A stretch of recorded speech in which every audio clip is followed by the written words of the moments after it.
Alright guys, today we're going to be talking about one of the most overlooked tools in your campsite, and that's this stuff right here. Wood ash and charcoal. First thing is, if you really want to wash some laundry or something, you can mix the wood ash in with some water to make a soap. You can put it in a bucket, you can just shake it up or stir it with a stick, and it'll get your clothes real clean. But if you're going to use this if you're trying to get the charcoal out of it, you're not going to want to use this stuff that's on top, because there's a good chance that it's just burnt and not charred. So you want to kind of dig through the pile here. It's not too hot, so use my hands to get stuff like this right here.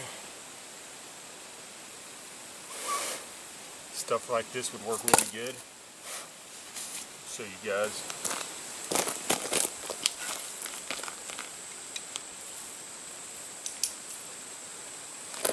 One of the things about this charcoal is if you've got a ferro rod and a good knife to strike it, with a rock or something, you can just take it and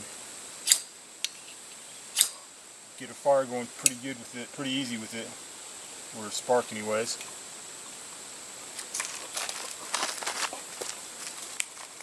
And that's all it takes to ignite this stuff. It's real easy to ignite. And a lot of the time you can do it with flint and steel the same way. Okay, here's that ember. You use that in conjunction with the bird's nest and you got yourself a good fire. Take that with you every time you leave a campsite, every night, or if you want to keep it in a little tobacco tin or an Altoids tin or something. Just keep these little pieces of charcoal and save them for the next time you want to start a fire.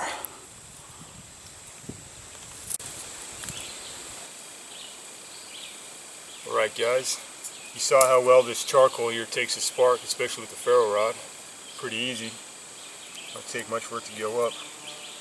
Some other things you can do with this charcoal is you can use it to filter water if you're trying to drink from a stagnant source. It'll help take out a lot of those germs, that bacteria and stuff. You can use it the right width. You can use it for if you want to make a sign or something. You can use it to write on the top of your car or whatever. You can use it for that. If you want to protect your eyes from being being blinded, you can wipe it under your eyes, and it helps a lot with that. And another really good thing about this stuff is if you get bit by a snake, you can take some of this charcoal and grind it up or smash it up. You can pack it on wherever you've been bitten. It'll help absorb some of the poison from that snake bite or bee sting or whatever you've been bitten by. Same thing if you cut yourself. If you're messing around with your knife and you accidentally cut yourself, you can take some of this charcoal here and pack it in your wound. Just grind it up, pack it in your wound. Just like that. Pack it in there good and tight. And it'll help absorb the blood and stop the bleeding. And also, you can use wood ash and charcoal if you're trying to absorb moisture from your clothes. Like if your boots get wet, you can put the charcoal or the wood ash in your boots and it'll absorb that moisture. You can also use the wood ash as a powder, like kind of a baby powder. If you're trying to protect your feet from trench foot and all that stuff, you can take that wood ash and put it on your feet and it'll absorb all that moisture. Make your feet completely dry real fast too. There's a lot of different uses for this stuff, guys. I mean, another thing you can do with charcoal, I mean, if you're walking through the woods and you mistaken some poison hemlock for Queen Anne's lace, and you accidentally eat the poison hemlock, I mean, you're going to be wondering, what in the world do I do? You can take this charcoal here and you can grind it up or crush it up. You can take a couple of teaspoons of it and it'll stay in your system and it'll absorb some of those toxins. It might end up saving your life. I mean, it's just such a good tool to have that it's so overlooked that nobody hardly ever thinks about it.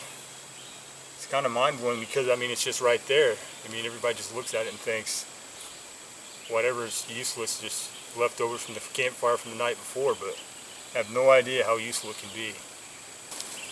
Here's that wood ash, guys, mixed in with some of that charcoal. And the charcoal is going to be most likely covered by the ash. It's hard to tell the difference between the charcoal and burnt wood. Here's some charcoal though.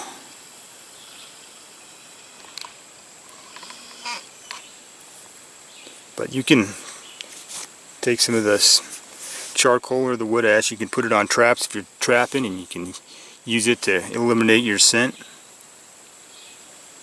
You can use it at a latrine if you go to the bathroom. Every time you go to the bathroom, just take some of that wood ash and just cover up whatever you're doing. Every time you go, it'll help absorb that smell. But these are some of the uses for it, guys. I mean, there's a lot of different stuff you can do with it. It's crazy the amount of stuff that you can do with it. You can use it if you've got diarrhea. You can take a couple of teaspoons of it and it'll help with your diarrhea. But you don't want to take too much of it because it'll get you constipated and you don't want that. So just kind of take a couple of teaspoons of it every couple of hours and it'll clear that right up. Something you don't want to do is you don't want to mix this ash with water and drink it. Charcoal is one thing. The wood ash mixed in with water, that makes lye, so that's is pretty harmful to your skin. I've never messed around with it too much, but so if you're going to mix anything with water, make sure it's the charcoal and not the wood ash. But thanks for watching my video, guys. Subscribe and I'll have more next week. Thanks for watching, guys.